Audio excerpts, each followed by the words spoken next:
Happy Friday. It is Friday, September 8th, 2023, and we have a delicious treat. The developers have given us a director's take looking to the future of competitive Overwatch, and I want to talk about that with you today. So, first of all, here we go. From Aaron Keller, directly. Hello, everyone. Hello, Aaron. We've seen a lot of conversations around competitive in Overwatch lately, and I'd like to take most of this week's director's take to address it. But first, let's have a quick hero update. We made several changes to Illari when she was enabled in Ranked. They did. Most notably, the healing for her pylon was reduced and her ultimate projectile size was decreased while it no longer pierces barriers. The pylon nerfs effectively equalized the healing between her pylon and solar rifle. The pre-nerf, the healing pylon accounted for about 62% of her healing. Now that number is 55%. This change also brings her more in line with other damage forward supports, whereas before she was outputting healing numbers close to Lifeweaver and Mercy. Lifeweaver and Mercy. I don't feel like they do put out pretty good healing, but I feel like characters like Bap and Brig can pretty consistently put out more. I don't know. Okay, we're happy with these latest changes and the additional changes made to Captive Sun. We'll continue to monitor her damage output and see if anything needs addressing next season. Additionally, we're looking at Roadhog's underperformance and targeting his rework for the next mid-season update in Season 7. I have thoughts. Why are we dropping a hero rework mid-season? Why are we doing that? Why mid-season? Shouldn't that be at the beginning of the season? Because, if people start the season playing Roadhog, and then you change Roadhog, their rank is gonna change. Like drastically, especially if, that... what is happening? If you change the hero balance in such a significant way, that you have new meta characters in the middle of a season, the characters in response to that character are also going to change who the most viable picks are. So, why mid-season? Okay. Over the past few weeks, more people have been talking about competitive play. Conversations really started to trend following a video from SK. Shout out SK. Pog SK. We love SK. She doesn't even know I exist. Pog SK. I'd like to join in the conversation. I agree with a lot of what has been said, and I want to share a glimpse into what the development team is thinking and the direction that we're likely to go with competitive in the future. Thank God, because we've been having this conversation amongst ourselves for a year, at least now, and we need the developers to chime in. So please and thank you, join us. The team has been working on changes to our competitive mode for some time, but moderate to major changes to the mode won't find their way into the game until sometime down the road. That's fine. I won't be able to address every issue that people are discussing in this piece, but I would like to address some of the major ones. Please and thank you. We'll share more details on specifics as we get closer to releasing the changes. I think that's totally fine. The bottom line is that I want you to keep talking to us. Please keep talking to us. Please keep giving us dev blogs. These are so important. These are the reason that I came back after that hiatus. It's the conversation that's so necessary. It's the whole reason I came back. So please keep having it with us. Some feedback we've heard about the current system is that you're not pleased with how much information about the match and your progress is hidden from you. Yes. We understand you want to know how the system works, especially regarding how your rating goes up, down, or even changes at all when you get a competitive update, along with trying to figure out how fair a match is at the start of the game. I think they've done a good job addressing the match fairness. I know back in the early seasons, it really felt like a crapshoot, whether you were going to get people in your rank or not. It was yucky. It was absolutely yucky. But what they're saying about regarding how your rating goes up, down, or even changes at all when you get a competitive update, that's really important. He's going to elaborate some more. This is not my first take. So yeah, we'll get to that as he gets to it. For instance, we've seen players go 5-2 and be demoted at their next competitive update. Many of the reports investigated so far have occurred due to an MMR decay. That has to do with inactivity in the role. That's what MMR decay means. For instance, if you typically pick DPS and go a significant amount of time between playing other roles, then MMR decay would kick in between updates for lesser played roles. So if you typically play DPS and you get your placements for support and then you wait a few weeks to a few months to play support again, you're gonna have MMR decay, which is gonna make you derank. And so they're saying that most of the instances when people would have a positive win-loss and they would still demote that was typically because of an MMR decay. No, no, no, no, no, no, no, no. Since decay is tracked per roll, this could pull your rating down far enough to cause the demotion. When players see this happen, they would justifiably assume that there was an issue with the system. I'm so glad that they said justifiably. That, like, it. So much of the system being so obscured can make it feel like you're going crazy. And so to have them acknowledge that is really wonderful. It's a good step. It's a good olive branch. Many of the changes that came with our competitive 2.0 update were based on values centered around pulling frustrating moments out of the experience, but came at the cost of obscuring other information. And because of that obscuring of the information, instead of fixing the frustration, they moved the frustration. So they moved the frustration from, "Aw, man, number go down," to, "Where's my number? Where is it? Where's my rank? I have no idea what rank I am. I've played like 8 games and I still don't know what my rank is. Please, God, give me my rank." And that's just not worth it. It's just not worth it. It's not worth it. They just, instead of fixing the frustration, they moved it. And that's not ideal. That's not what developers aim to do. So I'm glad that they're acknowledging that. Going forward, we're shifting our values to provide more transparency to the mode. This doesn't necessarily mean that the older skill rating measurement is or isn't coming back. Okay. For you youngins, this is what placements used to be. Placements, I mean, back in the old days, were 10. This is back before roll queue. It was 10 matches. You'd play your 10 matches, you'd get your wins and your losses, and that would be more volatile, supposedly more volatile in ranking up and ranking down than typical matches being played over the course of the season. So you'd do your placements, and then you get your SR for the beginning of the season, and then you'd keep playing, and then after every match, it would tell you your new SR. So when they added roll queue, it started to be 5 matches per roll, because doing 30 competitive placement matches, 10 in each roll, 40 if you added in competitive open queue. That was so many matches just to get your placements done. So now you're not even climbing or dropping in rank. You're staying flat. You're doing 40 games to tread water. That's insane. So they changed it to 5, which is much more manageable. And this is what it used to look like. This is the SR system. So instead of being in Diamond 1 through Diamond 5, you would have your SR here. And if I remember correctly, Diamond was 3,000 to 3,500? Maybe? So this would be the equivalent of like Diamond 4? Diamond 3? I think Diamond 3. I think this was like Diamond 3. And maybe Diamond 2. This is middle of Diamond, is what I'm trying to say.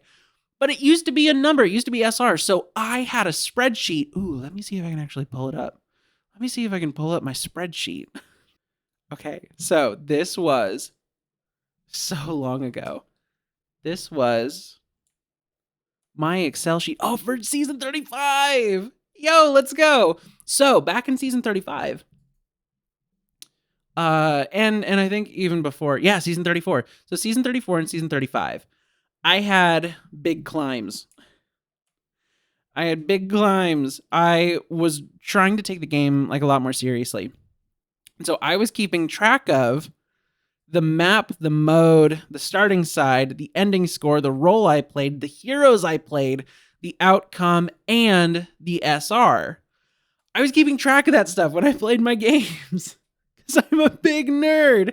And I couldn't really do this anymore in the transition over into Overwatch 2 because they didn't give you SR. So this whole graph, this whole table didn't make sense anymore. Arguably, I could have kept doing this stuff. That would have been interesting, like, data to have. But the part that I really cared about, the line go up, didn't exist anymore because they took away our SR system. So this is saying that I was silver. And so here you can see that, like, you could go on big wins, little loss, little win, big loss. But at the end of the day, like, you still went up some SR.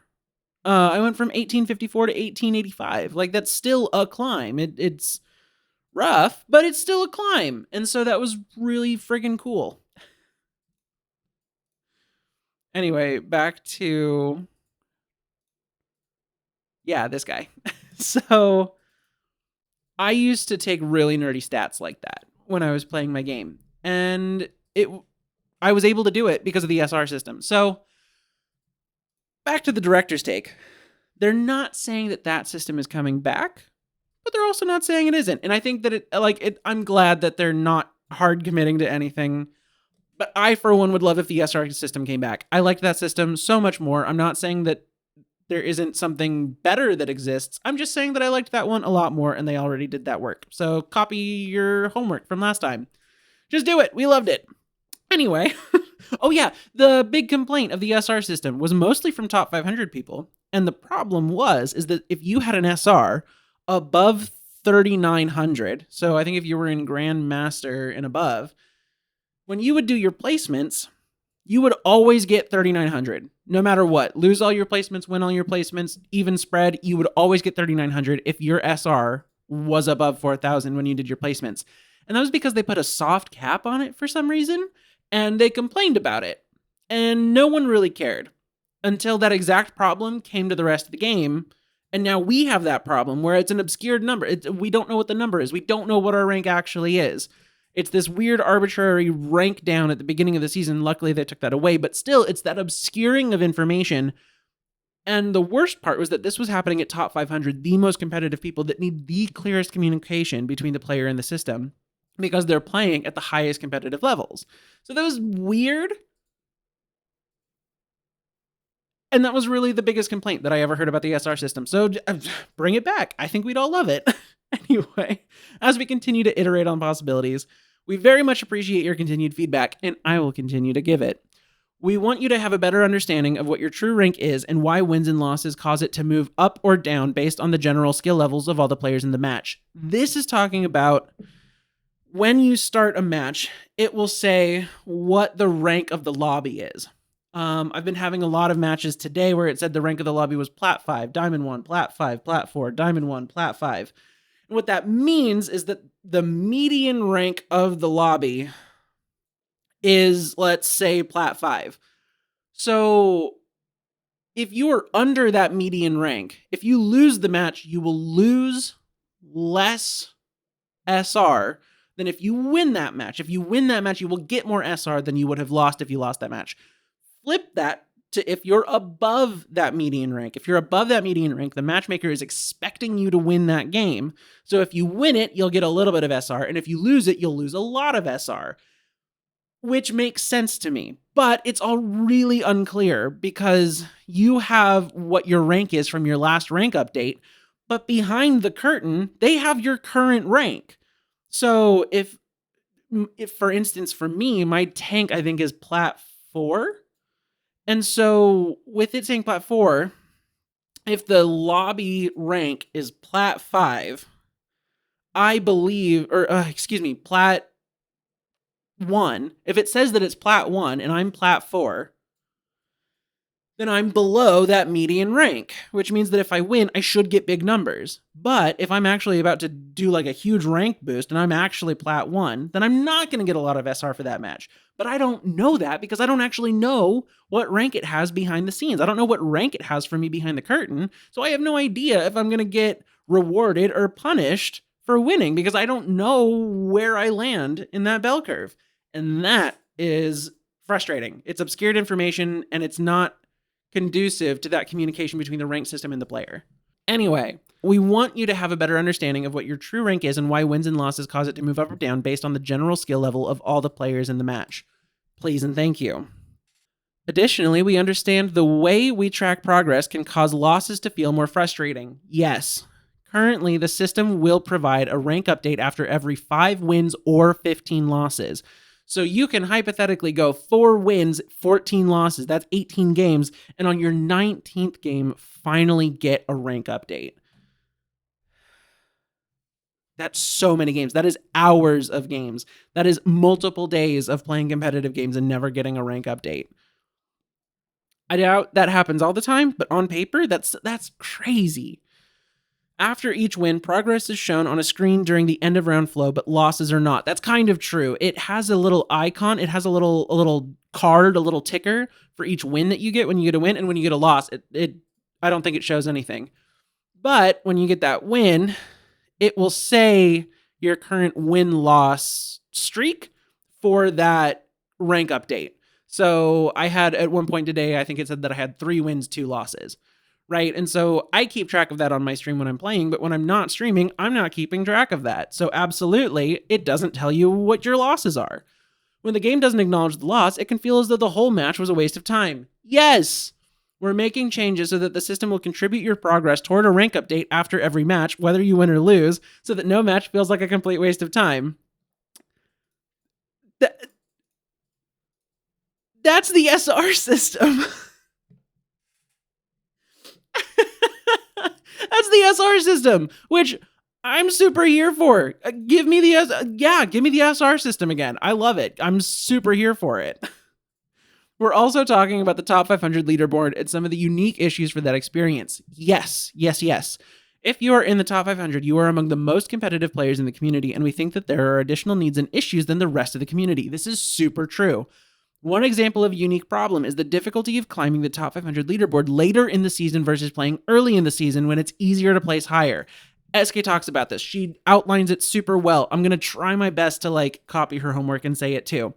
So at the beginning of the season, before everyone plays their games, you can be a high diamond, low masters player and hit a top 500 rank, which means that it will still give you your peak top 500 rank on your competitive history. When you go to someone's player history, player profile, that's what it's called, player profile, and look, it will show that they peaked in top 500. It will show where they finished the season, probably in diamond or masters, but it will say that they peaked in top 500. And so they could have a peak of, let's say, rank 120, rank 130, which is huge. That's a great player. But then someone who is in Grandmasters and finishes in top 500, let's say that they peak rank 250 and they end rank 300. That person looks like a worse player than that diamond player who peaked at rank 120. But they're not. Their MMR is lower. Their SR is lower. Their skill is lower. But the system looks like it says that they're a better player than the GM player. That's an issue. So, they also have more issues with queue times. That's because there's less of them. They're a fraction of the player base. Grouping with friends, because the developers don't let them. And finding fair matches when the spectrum of skill in the group can still be fairly substantial. And that's because what I've heard is that a GM1 player, the difference between a GM3 and a GM1 is like a silver and a plat, which is a huge difference. So even though they're both in GM, that difference is still huge because the people in top 500 are the streamers who functionally play this game for a living, the contenders players, which are people on the path to pro, and the Overwatch League players, which are literally professional Overwatch players. So the skill difference is just immense because they're all putting in an insane amount of hours. But the contenders player and the Overwatch player are not just playing the game for a million hours, they're studying the game as well. And that's a huge difference, even compared to a streamer, because a streamer is playing and then creating content, where a contenders and an Overwatch League player are playing and then studying the game, right? So it's the amount of hours and the way they're spending those hours. It can be huge. It can be a huge difference maker. We also believe that the top 500 experience is a more full-featured experience than how other players interact with competitive. This is super true. Competing with and passing other players on the ladder makes the top 500 leaderboard exciting. Yes, it does. It's not something that most players get to experience. I do not. Eventually, we'd love to find a way for players of other ranks to have an experience in climbing the ranks that feels more granular than just moving in and out of skill tiers. This is a long-term goal and something we are just thinking about now. I have experience with this in Duolingo. I know, it sounds silly, but hear me out. So Margot loves to play Duolingo. She has a crazy streak going. I remember when she was in the Obsidian League, I have no idea what that means relative to other players, but when she was in the Obsidian League, I would see some names and avatars and I'm like, oh wow, that's really cool. Other people who are really good at Spanish Duolingo or play it all the time. And then she like upped a couple leagues, and then she was in like Ruby League or something. And I saw like a couple of those same names. And I'm like, dude, that's so cool that like these people are like ranking up with you. And like, I'm sure that if like you deranked, you'd see some of the like other familiar names, right? That's really cool. Because I don't have that in Overwatch, but I know that the people in top 500 do. Because I'll hear people like Flats and Emong and like all the other streamers, they'll be looking at the top 500 leaderboard and they'll be like, oh yeah, that's Yizna, that's Yizna's alt account, that's Yizna's third alt account, that's Craggy's main account, that's Craggy's alt account, that's ML7's account, that's ML7's alt account, like all these things, right? So they have like there's almost like a lore. There's like, there's stuff going on there and people know each other and that's really cool. That doesn't happen in any other rank. It doesn't happen in any other rank. And I think that if Duolingo can do it, so can Blizzard. I know that there are different needs for that system in Duolingo versus Overwatch. Like those are very different systems and they have very different needs. But I think if they can do it, so can our developers. So here's to hoping. You guys, I bet you can do it. It's going to be great. Please work on that. That would be huge. Overwatch 2 is always evolving and growing. It's something.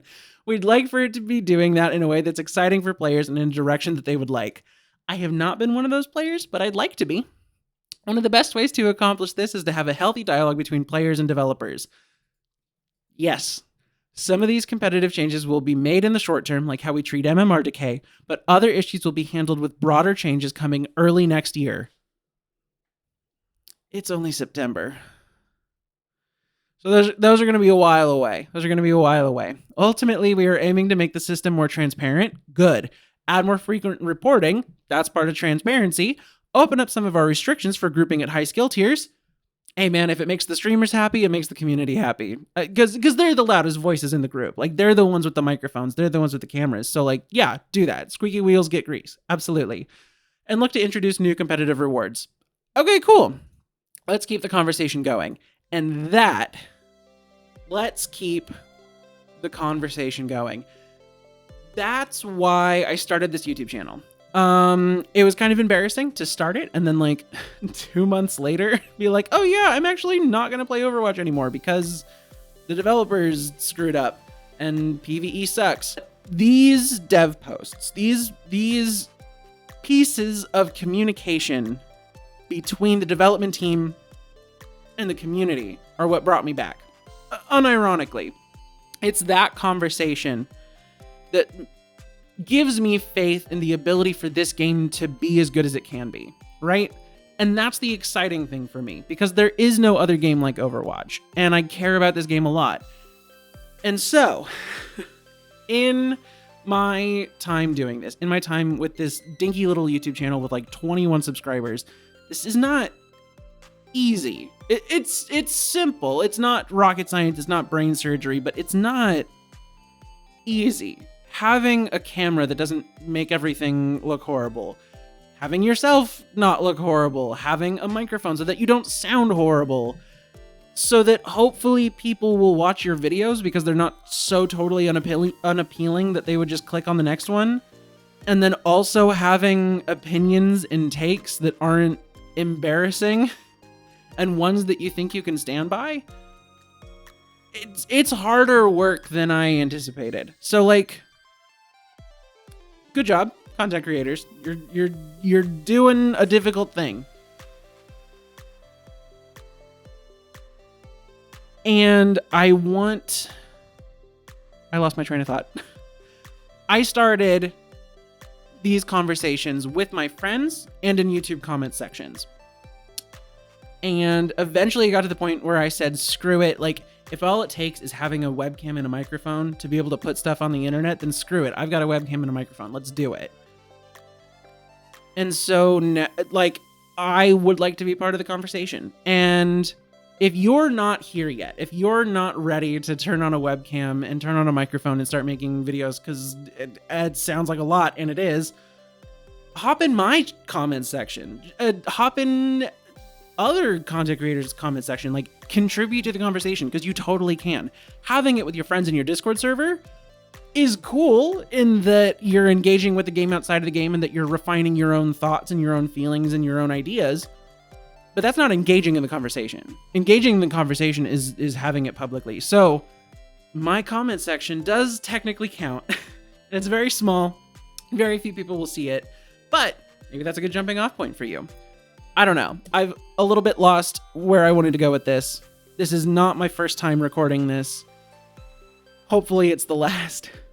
Thank you so much for watching. I would really love to hear if you also think that the competitive system needs updating, if it needs fixing, and if you think this is a good direction for them to take it. I really do want to hear your thoughts. So this is my invitation to you to engage in the conversation. Thank you so much for watching. Have a wonderful rest of your day, and I will see you next time.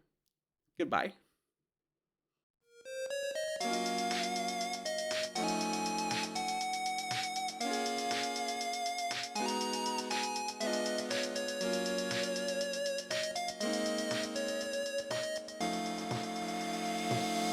Is it recording this time? It's definitely recording this time. Okay. No one has to know.